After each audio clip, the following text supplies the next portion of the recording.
తెలంగాణ రాష్ట్రంలో ప్రముఖ దేవాలయమైనటువంటి శ్రీ సాయి సోమేశ్వర ఆలయం నల్గొండ జిల్లాలోని కార్తీక మాసం సందర్భంగా భక్తులతో విరాజిల్లుతుంది. ఈ నేపథ్యంలో ఆలయ కమిటీ అభివృద్ధి చైర్మన్ అయినటువంటి గంట్ల అనంతరెడ్డి, అదేవిధంగా ఈ యొక్క ఆలయ యొక్క పురోహితులు అజయ్ కుమార్ మనతోటి ఉన్నారు. ఇక్కడ ఎలాంటి ఏర్పాట్లు చేశారో మరిన్ని వివరాలు అడిగి తెలుసుకునే ప్రయత్నం అయితే చేద్దాం.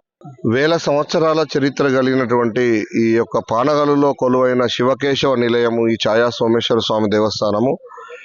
ఈ యొక్క దేవస్థానం ఎదురుగా ఎకరం స్థలంలో ఈ యొక్క కృష్ణా పుష్కరిణి పుష్కరాల సందర్భంగా అభివృద్ధి చెందడము, తర్వాత నేరుగా ఆ శ్రీశైల మల్లికార్జున స్వామి పాదాల నుంచి నాగార్జున సాగర్ ద్వారా ఇక్కడ ఉదయ సముద్రం నుండి ఈ యొక్క కొలంలోకి ఆ యొక్క గంగా ప్రవాహం ఉండడము, ఆ గంగమ్మ ఒక అంతర్వాహిని రూపంలో ఆ ఛాయా సోమేశ్వర స్వామిని నిత్యం కూడా 24 గంటలు సహజ సిద్ధంగా అభిషేకించడము, ఇట్లా ఎన్నో మహిమలకు, ఎన్నో ప్రత్యేకతలకు, రహస్యాలకు నిలయమైన ఈ ఛాయా సోమేశ్వర ఆలయము. ఆ ఛాయాదేవి ఆ సూర్య భగవాన్ని ధర్మపత్ని మరియు శనేశ్వరిని తల్లి గారైనటువంటి ఛాయాదేవి ఆ పరమశివుడు ఇచ్చినటువంటి వరప్రసాదం అనేది ఇక్కడ సిద్ధించడం వల్ల నీడ రూపంలో ఆమె ఎప్పుడు కూడా శివుడు వెనుక ఉండడము, మరి ఇక్కడ శనీశ్వరుడు కూడా తల్లి ఉన్న చోటనే ఉంటాడని ఈ భక్తుల యొక్క విశ్వాసం. ఆ అమ్మని దర్శించుకున్నట్లయితే శని శత్రుపీడలు, నిర్దిష్ట గ్రహదోషాలు తొలగిపోతాయని, ఇన్ఫినిటీ కాంప్లెక్స్ లాంటి భయాలు కూడా పోతాయి అనేది భక్తుల యొక్క స్థలపురాణంలో భాగంగా ఇక్కడ పూర్తి విశ్వాసము. కాబట్టి అంతేకాకుండా ఈ మధ్య కాలంలో కొలంలోకి శ్వేతనాగు కూడా ఓంకారంలో 4 ఫీట్ల లోతులో దర్శనం ఇవ్వడం, అది మీడియా ముఖంగా ఇది ఉమ్మడి రాష్ట్రాలలో కూడా మొత్తం ప్రచారం కావడం, వైరల్ కావడం వల్ల కూడా మేము ఊహించిన దానికంటే ఎక్కువ ఇవాళ పొద్దున 5 గంటలకైతే ఒక 3 కిలోమీటర్ల ట్రాఫిక్ కూడా జామ్ అయినట్టు మన పోలీస్ శాఖ వారు చెప్తా ఉన్నారు.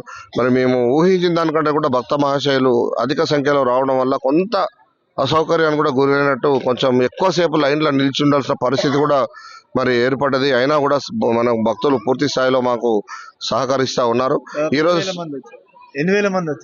ఈరోజు ఉదయం సాయంత్రం వరకు సుమారు 1,00,000 మంది దర్శించుకునే అవకాశం ఉన్నది. ఇప్పటికే దాదాపు ఒక 30 నుంచి 40 వేల మంది భక్తులు ఉదయం నుంచి వచ్చారు. సాయంకాలము 7 గంటలకు మనకు ఇక్కడ అగ్ని సూక్తంతో మనకు ఏదైతే ప్రధానకృతమైనటువంటి జ్వాలతోరణ కార్యక్రమాన్ని కూడా ఏర్పాటు చేస్తూ ఉన్నాము. అటు కార్యక్రమానికి నల్గొండ గౌరవ కలెక్టర్ మేడం శ్రీమతి త్రిపాఠి గారు ఆ యొక్క విశిష్ట అతిథిగా వచ్చేస్తూ ఉన్నారు. ముఖ్య అతిథిగా మనకు నల్గొండ మున్సిపల్ చైర్మన్ శ్రీ బుర్రి శ్రీనివాస్ రెడ్డి అన్న గారు, అలాగే వైస్ చైర్మన్ అబగోని రమేష్ గౌడ్ గారు, అలాగే మన నాయకులు గుమ్మల మోహన్ రెడ్డి గారు, ప్రముఖ ఇక్కడ ఉన్నటువంటి పుర ప్రముఖులు కావచ్చు, తర్వాత స్థానిక కౌన్సిలర్ అందరూ కూడా అందులో పాల్గొంటారు. మరి పార్టీలకు అతీతంగా మా రుద్రసేనకు 22 సంవత్సరాల నుండి ఈ దేవస్థాన సేవలో అవకాశం కల్పించినటువంటి అన్ని పార్టీల నాయకులకు కూడా ఈ సందర్భంగా ప్రత్యేక ధన్యవాదం తెలియజేస్తా ఉన్నాము. రుద్రసేన ఆధ్వర్యంలో వారం రోజుల నుంచి శ్రమించి 3 నుంచి 4 క్యూ లైన్ల ద్వారా భక్తులకు ఎలాంటి అసౌకర్యం కలగకుండా కట్టుదిట్టమైన ఏర్పాట్లు చేసినాము. ప్రధానంగా ఈ యొక్క కొలంలో దీపారాధన చేసుకున్నట్లయితే మహిళల యొక్క సౌభాగ్యం కాపాడబడుతుందని, కళ్యాణం కాని వాళ్ళకి కళ్యాణం సిద్ధిస్తుందని, సంతాన ప్రాప్తి కూడా కలుగుతుంది అనేది ఇక్కడ భక్తుల యొక్క విశ్వాసం. కాబట్టి ఇక్కడ నల్గొండ జిల్లా నుంచే కాకుండా, తెలంగాణ నుండి కాకుండా ఇటు రాయలసీమ, ఆంధ్ర, కర్ణాటక సుదీర ప్రాంతాల నుండి కూడా భక్తులు ఈ ప్రాచీన దేవాలయానికి రావడం కూడా జరుగుతూ ఉన్నది. మరి ఇక్కడ పర్యావరణాన్ని కాపాడండి, ఇక్కడి మహిమను, టెక్నాలజీని అంతా కూడా మరి విశ్వవ్యాప్తం చేయడానికి ప్రతి సనాతన ధర్మకర్త ముందుకు కదిలి, మరి రామప్పకి ఎట్లయితే ఇటీవలనే ఒక శుభవార్త విన్నామో, మన ఆర్కియాలజీ అధికారుల ద్వారా ఇక్కడ దీనికి యునెస్కో ట్యాగ్ అయినట్టుగా కూడా సమాచారం అందింది. మరి అదే నిజమై రేపటి భవిష్యత్తులో మరి ప్రభుత్వం కూడా చొరవ చూపి, నాయకులందరూ కూడా చొరవ చూపినట్లయితే, చరిత్రకారులందరూ ముందుకు నడుం బిగించినట్లయితే రామప్పకి ఎట్లయితే యునెస్కో గుర్తింపు వచ్చిందో, ఈ ఎన్నో మహిమలు ఉన్నటువంటి, ఎంతో టెక్నాలజీ ఉన్నటువంటి, ఎంతో శాస్త్ర సాంకేతిక నిపుణత ఉన్నటువంటి ఈ ఛాయా సోమేశ్వరిని కూడా మరి ఇక్కడ యునెస్కో గుర్తింపు వచ్చినట్లయితే ఇక్కడ ఉన్న టెక్నాలజీ కానీ, ఇక్కడ ఉన్న మహిమ కానీ, ఇక్కడ ఉన్న సూక్ష్మ రూపంలో కొన్ని అద్భుతమైన శిల్పాలు ఉన్నాయి లోపల. రామసేతు నిర్మాణం కానీ, సీతమ్మ వారు అశోకవనంలో ఉన్నట్టు కానీ, లంకా దహనం లాంటి, మన హిరణ్యకశిపుని చీలుస్తున్న లక్ష్మీనరసింహస్వామి, ఇట్లా ఎంతో అద్భుతమైనటువంటి శిల్ప సంపద అంతా కూడా విశ్వవ్యాప్తం కావాలని చెప్పేసి అటువైపుగా ప్రతి ఒక్కరు కూడా అడుగులు వేయాలని రుద్రసేన ఈ యొక్క శుభ సందర్భంగా అందరినీ కూడా ఆహ్వానం తెలియజేస్తా ఉన్నాము. 11వ శతాబ్దంలో చోళరాజుల చేత, మరి ఇది కాకతీయులకు సామంతరాజులైన చోళరాజుల చేత అత్యంత వైభవపేతంగా త్రికూటాలయంగా ఈ యొక్క దేవస్థాన నిర్మాణం కాబడింది. మంచి చరిత్ర ఉన్నది, మంచి యంత్రశక్తి కూడా ఉన్నది. దీన్ని కాపాడుకొని ఈ వారసత్వ సంపదను భావితరాలకు అందించాల్సిన బాధ్యతను ప్రతి ఒక్కరు కూడా స్వీకరించాలని అందరికీ కూడా మరొకసారి ఈ యొక్క కార్తీక పౌర్ణమి శుభాకాంక్షలు తెలియజేస్తా ఉన్నాం. మాకు అన్ని శాఖలు పూర్తి స్థాయిలో మన గౌరవ మంత్రి వర్యులు అలాగే గౌరవ కలెక్టర్ గారి ఆదేశానుసారం అన్ని శాఖల సమన్వయంతో మేము ముందుకు పోతున్నాము. ఓం నమః శివాయ. ఓం నమ శివాయ. నల్గొండ జిల్లా పానగల్లు శ్రీ శ్రీ శ్రీ ఛాయా సోమేశ్వర స్వామి దేవస్థానం. ఈరోజు పర్వదినం కార్తీక పౌర్ణమి సందర్భంగా శివకేశ్వరులకు అత్యంత ప్రీతికరమైన ఈ కార్తీక మాసం ఈరోజు ఉదయాన్నే తెల్లవారుజామున ప్రథమ అభిషేకం కూడా రుద్రాభిషేకం ప్రధాన దేవాలయంలో అభిషేక కార్యక్రమం నిర్వహించుకోవడం జరిగినది. అనంతరము ఈ ప్రధాన దేవాలయంలో అభిషేకం చేసి అలంకరణ కూడా చేయడం జరిగినది. అభిషేకాలు కూడా నిలిపివేయడం జరిగినది. తనంతరము బయటలో ఉన్నట్టు ఉపదేవాలయము ఆత్మలింగం దగ్గర అభిషేకాలు కూడా యథావిధిగా కొనసాగుతున్నాయి. ఉదయం నుంచి తెల్లవారుజామున 3 గంటల నుంచి ఇప్పటి వరకు ఒక 3 లైన్ల ద్వారా భక్తులు అధిక సంఖ్యలో కూడా పాల్గొనడం కూడా జరుగుతున్నది. ఆ స్వామివారిని దర్శించుకొని వాళ్ళొక కోరిక అనేది కూడా స్వామివారు చెప్పుకొని ఆ అనుగ్రహం కూడా పొందుతున్నారు. ఒక లైను అభిషేకం లైను రెండు లైన్ల ద్వారా ఉచిత దర్శన లైన్ కూడా భక్తులు ఇక్కడ లైన్ల ద్వారా రావడం కూడా జరుగుతున్నది. భక్తులకు ఎటువంటి అసౌకర్యం కలగకుండా దేవాదాయ శాఖ వాళ్ళు అదేవిధంగా ఎండోమెంట్ వాళ్ళు ఈ ట్రస్ట్ వాళ్ళు కూడా అన్ని ఏర్పాట్లు కూడా చేయడం జరిగినది. బయటలో ఉన్నట్టు కోనేరు పుష్కర్ ఘాట్లో వాళ్ళ మొక్కుబడి దీపధారణ అక్కడ వదిలిపెట్టి ఆ కోనేటి వదిలిపెట్టి ఒక మొక్కుబడిగా చెల్లించుకోవడం కూడా జరుగుతున్నది. ఇక్కడ ఈరోజు కార్తీక పౌర్ణమి శివకేశ్వరులకు స్వామివారికి అభిషేకం చేసినట్టయితే తప్పనిసరిగా మీకు కోరిక అనేది కూడా అనుగ్రహాన్ని పొందుతారు. ఎందుకంటే సాక్షాత్తుగా ఆ స్వామివారు పరమశివుడు కొలువైన శివుడు ఇక్కడ చాలా మహిమగల పరమశివుడు. ఆ స్వామివారి దగ్గర ఒక లైన్స్ ఉంటాయంటే బ్రహ్మసూత్రం ఉన్న కలిగిన శివుడిది. అంటే అన్ని చోట్ల అనేది ఉండదు బ్రహ్మసూత్రం. కొన్ని పురాతన శివలింగాల పైన ఉన్న బ్రహ్మసూత్రం కలిగిన శివుడు ఛాయా సోమేశ్వర స్వామి. ఈ దేవాలయం గతంలో అభివృద్ధి అనేది ఏం లేకుంటే మొత్తం శిథిలావస్థలో ఉండేది.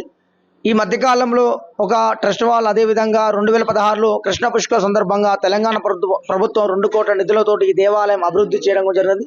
ఇంకా ఈ దేవాలయం పైన తెలంగాణ ప్రభుత్వం దృష్టి పెట్టి ఈ దేవాలయాన్ని ఇంకా పర్యాటక కేంద్రం చేసి ఈ దేవాలయాన్ని అభివృద్ధి చేసినట్టయితే చాలా లక్షలాది మంది దేవాలయం కూడా సందర్శించుకోవడం జరుగుతుంది. అదేవిధంగా ఇప్పుడు మళ్ళీ సాయంత్రం కూడా మనకు జ్వాలాతోరణం కూడా ఉంటుందండి. 7:30కు జ్వాలాతోరణం కూడా ఏర్పాట్లు కూడా జరుగుతున్నాయి. అనంతరం అలా సాయంత్రం ప్రదోష కాలంలో అభిషేకాలు కూడా బయటలో ఆత్మలింగం దగ్గర కూడా అభిషేకాలు కూడా కొనసాగుతాయి. దాదాపు ఉదయం నుంచి 1,00,000 మంది భక్తులు రావడం కూడా జరిగింది. ఇటు మహారాష్ట్ర నుంచి ఇటు ఆంధ్ర నుంచి తమిళనాడు నుంచి ఇటు నేషనల్ హైవే నుంచి కూడా దారిలో ఉండడం వల్ల ఛాయా సోమేశ్వర భక్తులు కూడా అధిక సంఖ్యలో వచ్చి స్వామివారు దర్శించుకొని ఉండడం జరుగుతున్నది. ఎందుకంటే ఈ కార్తీక మాసం చాలా విశేషమైన పౌర్ణమి రోజు. ఎందుకంటే ప్రధాన దేవాలయంలో ఆ స్వామివారి పైన నిశ్చలంగా ఆ ఛాయ అనేది కూడా కనబడడం కూడా జరుగుతుంటది. సూర్యోదయం నుంచి సూర్యాస్త వరకు ఆ స్వామివారి పైన ఛాయ అనేది కూడా కనబడుతుంటది. ఆ ఛాయ ఎలా వస్తుంది ఏంటన్నది కూడా అంతుచిక్కని ఒక రహస్యం, ఒక దేవ రహస్యం. ఏంటంటే మామూలుగా కొంత సోషల్ మీడియాలో ఈ 4 స్తంభాలు కలిపి ఒక స్తంభము, ఈ 2 స్తంభాలు కలిపి అక్కడ పడుతుందంటారు. కానీ వాస్తవానికి స్తంభం మీద కాదండి. తూర్పు గర్భగుడి సూర్యభగవాని ధర్మపత్ని ఛాయాదేవి శనీశ్వరి తల్లి అమ్మవారు విగ్రహరూపంలో కాకుండా ఛాయా రూపంలో కొలువైంది. ఛాయాదేవిగా అమ్మవారుగా ప్రత్యక్షమైంది. ఆ ఛాయను దర్శించుకుంటే మనకు శని ఉన్న నరదిస్తున్నా కూడా మనకు శత్రువున్నా కూడా ఆ తొలిపోవడం కూడా జరుగుతుంది. ఎందుకంటే మనకు ఇది 3 గర్భగుడులు ఛాయా సోమేశ్వర స్వామి, దత్తాత్రేయ స్వామి, సూర్య భగవానుడు. కాకపోతే విగ్రహం అనేది లేదండి. ప్రధాన దేవాలయంలో స్వామివారు ఉన్నారు, కొలువైన ఉన్నారు. మిగతా గర్భాలయం మొత్తం ఖాళీగా ఉన్నాయండి. అప్పట్లో ఔరంగజేబ్ కాలం రజాకా టైంలో విగ్రహాలన్నీ కూడా ధ్వంసమైనాయి. మా ట్రస్ట్ వాళ్ళు కూడా తమిళనాడులో మహాబలిపురం విగ్రహాలన్నీ తీయించి ఇక్కడ తీసుకురావడం జరిగింది.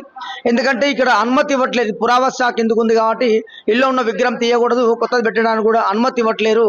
త్వరలో ఈ దేవాలయాన్ని అభివృద్ధి చేసినట్టయితే ఈ అన్ని విగ్రహ ప్రతిష్టాపన కూడా జరిగే అవకాశాలు ఉంటాయండి. ఇది దాదాపు 11వ శతాబ్దము 1000 సంవత్సరాల నాటి దేవాలయం అండి. కాకతీయ వాళ్ళ సామంతులు కుందూరు చోళుడు ఈ దేవాలయాన్ని కూడా నిర్మాణం కూడా చేయడం జరిగినది. ఇది అండి గుడి విశిష్టత. అందరూ కూడా ఈ స్వామివారికి అభిషేకం చేసి స్వామివారి కృపకు పాత్ర కావాలని మనవి. ఓం నమః శివాయ. సహాయ అర్చకులు జంగం అజయ్ కుమార్ అండి.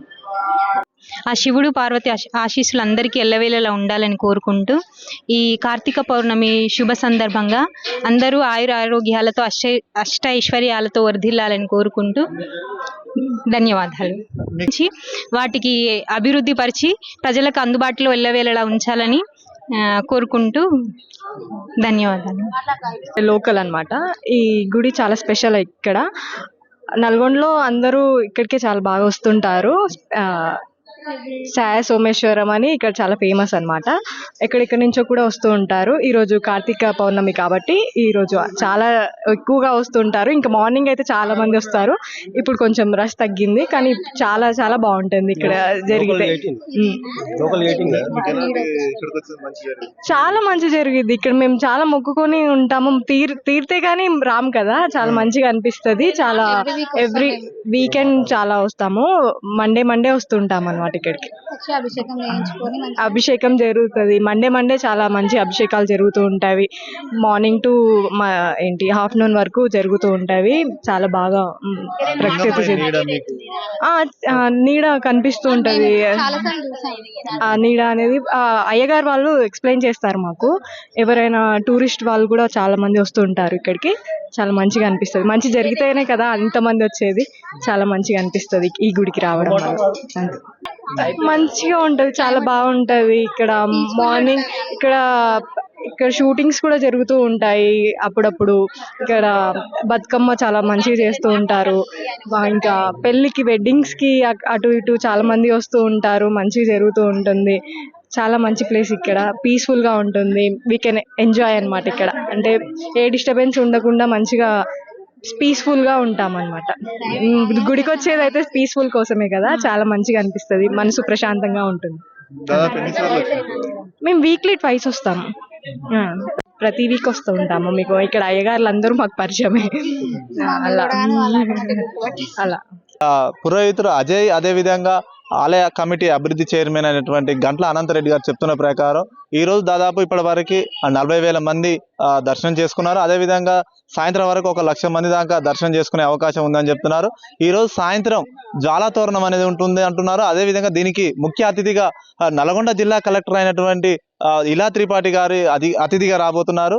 ఈ రోజు అదేవిధంగా ఉదయం నుంచి భక్తులు ఈ దీపారాధన, అదేవిధంగా అభిషేక కార్యక్రమాలు అనేది ప్రత్యేకంగా ఇక్కడ నిర్వహించారు. అదే వీటితో పాటు ఇక్కడికి వచ్చిన భక్తులకు సంతానం కానీ, వివిధ ఆరోగ్య సమస్యలు కానీ, ఉద్యోగ ప్రాప్తి కానీ, అదేవిధంగా ఎటువంటి సమస్య అయినా తీరుతుందని భక్తులు తెలియజేస్తున్నారు. గత 2 రోజుల క్రితమే ఈ కోనేరులో శ్వేతనాగ దర్శనం ఇచ్చిందని చెప్తున్నారు. ఇది సోషల్ మాధ్యమంలో బాగా వైరల్ అయింది.